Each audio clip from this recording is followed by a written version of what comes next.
very special ration. This one's a little bit different. According to the description of the ad I bought this off of, this is KGB, Special Forces Special Ration. Extremely rare, or something along those lines. Vladimir Putin's personal stock from his bedroom closet. And it's really funny sometimes when you buy stuff, what they'll put on the ad to sell it. But in all reality, this is a Russian military single meal. And this has a production date of 5/8/2018, an expiration of 3/8/2020. Okay, so what's inside? Well, I really don't want to translate the outside. I want to open it up. Do the Ziploc on the bottom. And kind of let it be a surprise. It's already zip unlocked. Hopefully nothing's broken in it.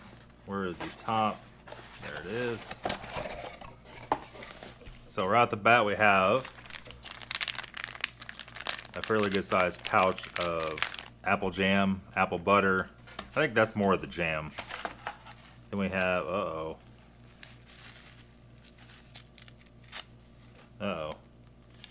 We have some fuel tabs, have the striker on them, as you can see here. Hopefully nothing's broken. The vegetable caviar, looks like this one is squash, tomato, carrot. We have our main dish, which is some sort of kasha, and I'll be able to tell you that here in just 1 second. Buckwheat porridge with beef. And of course that is USDA friendly, halal approved, and all that stuff. Or something. We have 2 of these. I believe these are the wheat flour crackers. I'm not sure. We'll find out here in a minute. We have a package of my favorite tea. Haven't seen this one before. I don't think we had this one before. This sugar. It's a different style packet. We have our wet naps. We have the opener for the little tin. You jab in there and open it up. Do that here in 1 second. Got some pepper, salt, a little green spoon, and has some paperwork in the bottom. These are just instructions. Let me hit the translator on this so you can see here real quick. It's a lot easier just to show you than to explain it to you. We have dietary recommendations, and this one's basically just explaining not to eat the fuel tabs and stuff, how to work with the disinfectants, what that is. There's a lot of paperwork in this one, actually. A duplicate of that, and these are, it's 1 water purification tab in there. Very interesting. Alright, let's get her opened up so we can heat it up. And these are just for this.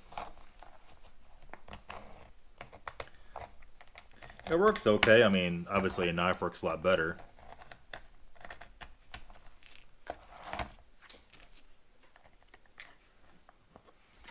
Let's check the state of the kasha.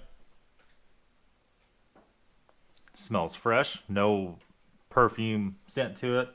Usually starts getting old. A little bit maybe. A little bit of perfume scent to it. They start getting older, they start getting a harsh smell to them. They're still good to eat. But you know, you always gotta check. Alright, let's heat this up. We'll come right back. Okay, so we're back here. Let's go ahead and throw the tea in.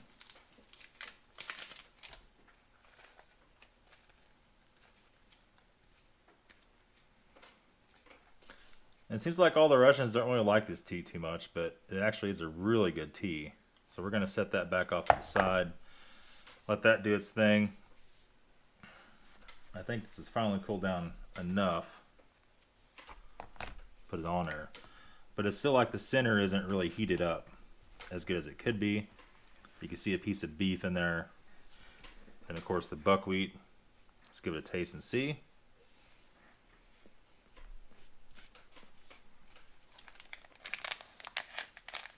Actually tastes really good. It's not perfumey at all. We're going to use our wet nap here. If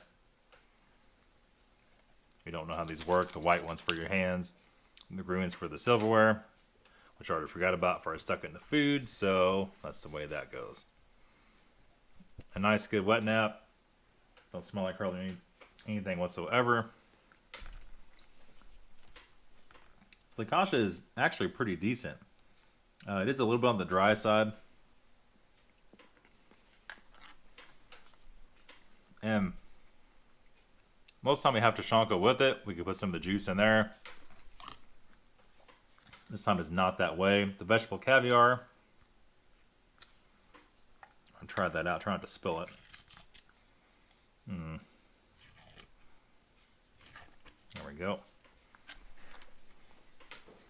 Just take a little taste of it first.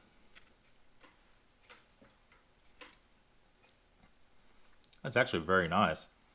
A lot of guys do, they'll do this. Dunk that in there.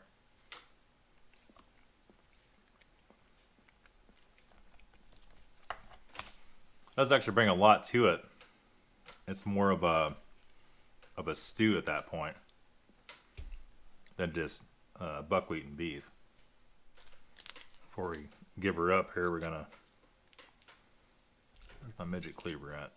There we go. For little hands. I'm gonna go and sprinkle a little bit of pepper on it. Well, that was more than just a little, and I'm gonna finish off my blood pressure.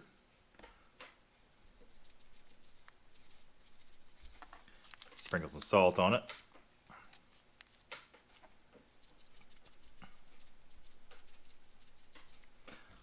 Very little bit of that. We'll give that a run and see how that goes.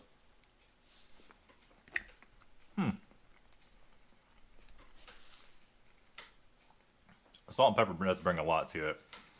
It makes it a lot more bold tasting, a lot more full tasting.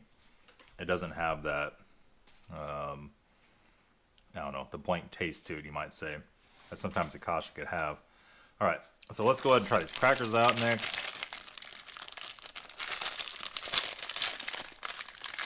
Get the smell.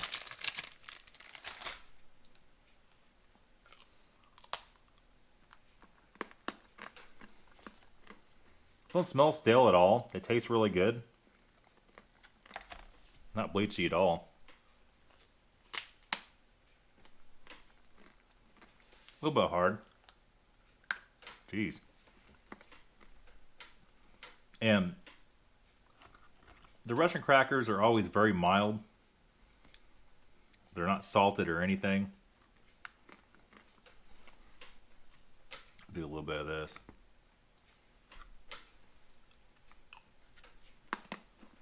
This will make a very nice lunch. It's about that size. Take a drink of this. Tea's a very mild tea. Just overall good. It's almost like a black tea. It's a real nice taste to it. Not offensive taste whatsoever. And the very last is our apple jam. Get that little squish around in the bag. Let's use your knife to notch this.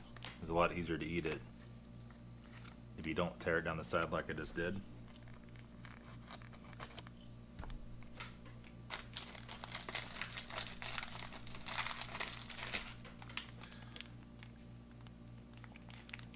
This stuff, before you eat it, you always want to smell and look at it. I did have one that was bad before, but I don't think it was in this kind of package.